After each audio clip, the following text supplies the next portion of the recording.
Bonjour à tous, aujourd'hui je vous retrouve dans une nouvelle vidéo pour vous expliquer comment réaliser les brides prises par l'avant ou brides en relief avant.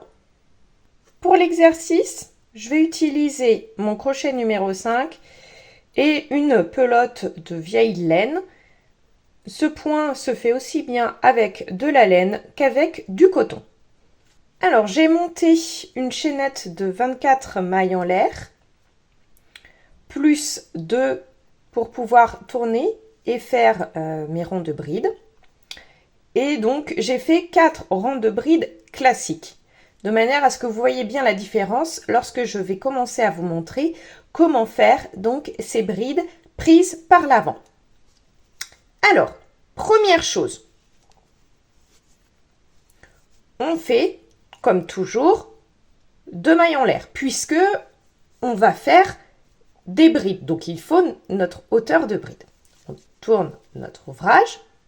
Là, moi, je suis sur l'endroit. Mais peu importe que vous soyez sur l'endroit ou sur l'arrière, ça se fait de la même façon.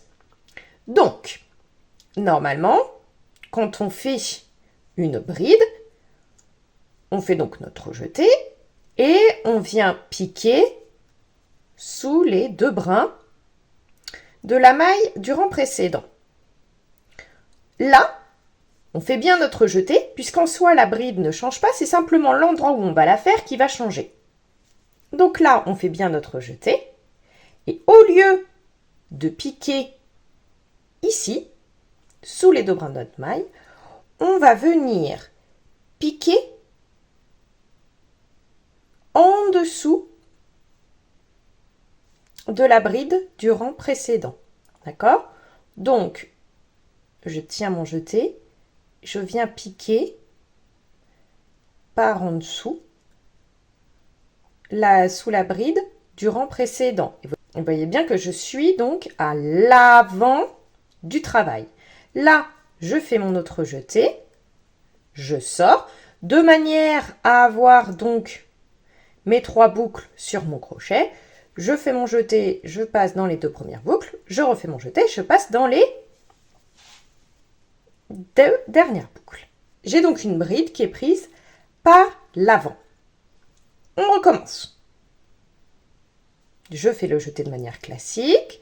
Je ne vais pas piquer ici, mais en dessous de la bride du rang précédent.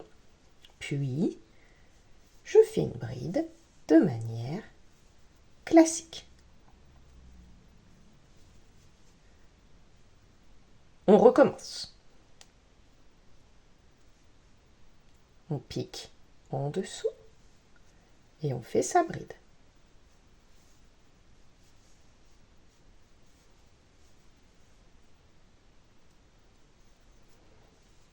Vous allez faire ça jusqu'à la fin du rang. Et j'ai fait tout mon rang avec donc des brides prises par l'avant. Là, si on regarde donc l'avant de notre travail, on ne voit pas vraiment la différence. Par contre, si on retourne, là, on voit bien qu'un relief est en train de se former. Alors, on va refaire un rang donc sur l'envers de ces brides prises par l'avant. Donc, encore une fois, on fait 2 mailles en l'air pour tourner, de manière à avoir la hauteur pour faire une bride.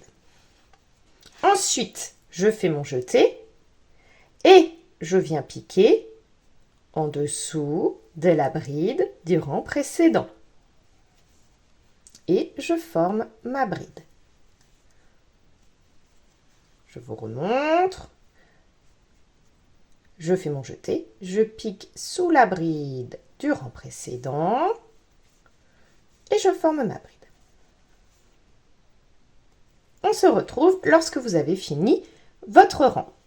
Et voici ce que ça donne lorsque vous avez terminé votre rang. Donc on a toujours le relief qu'on a commencé à former sur l'arrière du travail. Et là, si on retourne de nouveau sur l'avant, on voit que le même relief est en train de se former aussi à l'avant. On se retrouve la semaine prochaine pour que je vous montre comment faire des brides prises par l'arrière.